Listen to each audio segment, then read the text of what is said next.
Michel Asbel a élaboré ce projet de renforcement des capacités des acteurs sanitaires pour une réponse intégrée due au changement climatique dans la ville d'Uvira, en fait de renforcer les capacités des acteurs sanitaires dans la ville d'Uvira pour lutter contre les différentes maladies dues au changement climatique dans notre zone. Comme vous le savez, la ville d'Uvira a été frappée par de multiples événements de catastrophes naturelles, dont il y a eu les inondations qui continuent jusqu'à aujourd'hui, avec plusieurs dégâts, la destruction des maisons ainsi que la perte en vies humaines.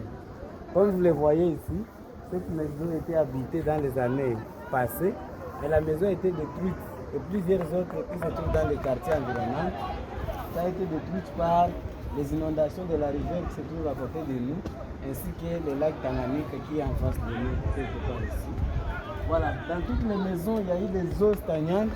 Ces eaux ont été à la base de plusieurs maladies vectorielles, comme celle du paludisme. Nous avons aussi la verminose, la fièvre typhoïde. Toutes ces maladies ont causé beaucoup de tort à la population dans cette ville d'Uvira.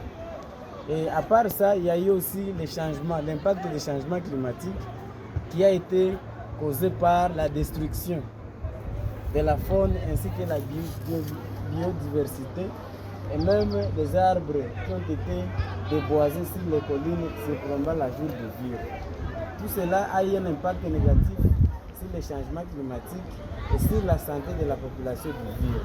Voilà la raison pour laquelle nous avons mis en place ce projet pour essayer de renforcer les capacités des acteurs sanitaires sur les liens entre le climat et la santé.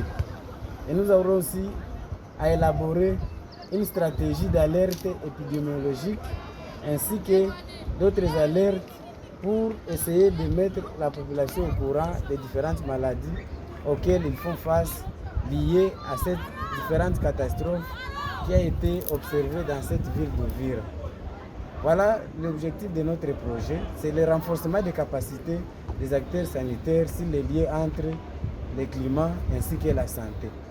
Nous allons travailler beaucoup plus avec les jeunes âgés de 15 jusqu'à 30 ans pour mener ces différentes activités. Et parmi les activités que nous allons mener, il y aura le renforcement des capacités, la sensibilisation ainsi que l'implication des acteurs socio-économiques, les leaders communautaires, les personnels de santé, ainsi que toute autre personne pouvant amener une contribution pour montrer l'impact du changement climatique sur la santé